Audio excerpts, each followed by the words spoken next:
Julian Sorrell Huxley, el naturalista de la razón. Londres, verano de 1887. En una casa impregnada de libros y discusiones intelectuales, nació un niño destinado a dialogar con la vida desde sus raíces más profundas. Se llamó Julian Sorrell Huxley, y no era un recién llegado cualquiera al mundo de la ciencia, llevaba en la sangre el legado de su abuelo, Thomas Henry Huxley, el legendario bulldog de Darwin. Desde pequeño, Julian fue testigo de cómo el pensamiento podía ser tan poderoso como una expedición científica, la razón, tan reveladora como el microscopio más preciso. Mientras otros niños jugaban, Julian escuchaba conversaciones sobre evolución y progreso humano. Aquellas palabras lo marcaron. No tardó en forjarse una mente inquisitiva y sensible, y cuando creció, eligió la biología no solo como ciencia, sino como camino para comprender la condición humana. Así empezó su travesía. En sus primeros años como científico, se sintió fascinado por una pregunta aparentemente simple: ¿cómo crecen los seres vivos? No tardó en descubrir que el crecimiento no era una expansión uniforme, sino una danza matemática, precisa y compleja. Lo llamó alometría, y en su obra Problems of Relative Growth, publicada en 1932, demostró que el cuerpo sigue proporciones que revelan secretos profundos de la evolución. No era solo ciencia, era poesía con números. Pero Huxley no se detuvo allí. Se adentró en los lagos, entre juncos y plumajes, observando a los omormujos en sus danzas nupciales.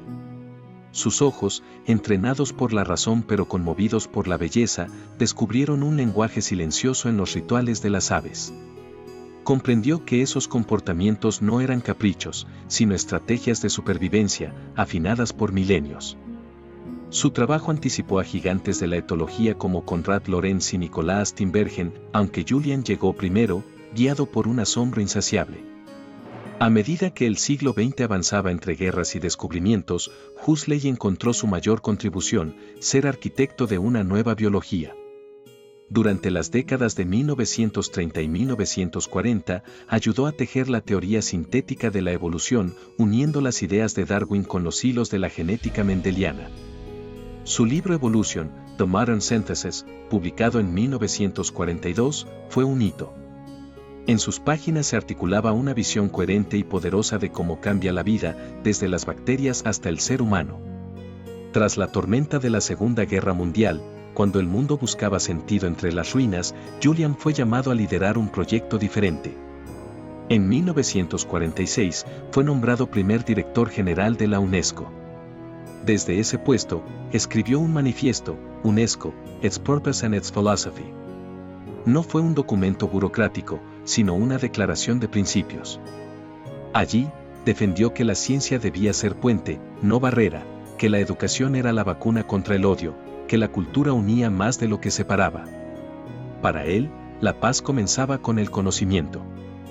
Huxley no concebía la biología como una simple colección de hechos, sino como una narración viva, un relato en evolución que revelaba cómo el pensamiento humano se transformaba junto con la vida. En su visión, investigar era dialogar entre disciplinas: genética, paleontología, ecología, todas tejidas en una red de significados.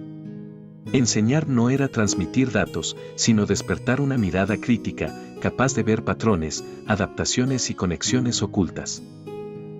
El 25 de noviembre de 1959, presidiendo la mesa constituida por Daniel A. Axel Roth, Theodosius Dobzhansky, Edmund B. Ford, Ernst Mayr, Alfred E. Emerson, Julian Huxley, Alexander J. Nicholson, Everett C. Olson, Clifford Ladd Prosser, George Ledyard Stebbins y Sewell Wright, los principales biólogos que formularon la teoría sintética de la evolución. Participó en la conferencia The Evolution of Life, en la celebración del centenario de la publicación del origen de las especies de Charles Darwin. Con esa misma convicción, llevó la ciencia más allá de las aulas. En los años 30, comprendió que el cine podía ser un aliado formidable. Se unió a la productora Gaumont British Instructional y colaboró en la creación de documentales como The Private Life of the Gannets, que en 1934 ganó un premio de la Academia. Huxley no solo escribía guiones, narraba con pasión, convencido de que mostrar la vida en pantalla era una forma de inspirar a millones. El científico se convirtió así en un divulgador incansable, un filósofo natural y un humanista sin dogmas. Su vida fue una sinfonía en la que cada nota, una investigación, un libro, una conferencia, una idea, vibraba con el deseo de acercar al ser humano a su propia naturaleza evolutiva. Fue nombrado Sir en 1958, recibió la medalla Darwin y la medalla Linneana y acumuló honores. Pero para él, el mayor reconocimiento era ver florecer una conciencia científica en el mundo. En sus últimos años, el cuerpo le falló lentamente. Sin embargo, su mente seguía lúcida, rodeada de cartas, anotaciones y libros que aún olían a selvas, laboratorios y debates. Murió un 14 de febrero de 1975, a los 87 años, en la misma ciudad donde había nacido. Londres se llenó de silencio por un momento. La ciencia, de duelo. El periódico The Times escribió en su obituario: Julian Huxley fue un hombre que no solo comprendió la evolución, sino que ayudó a la humanidad a evolucionar en su pensamiento.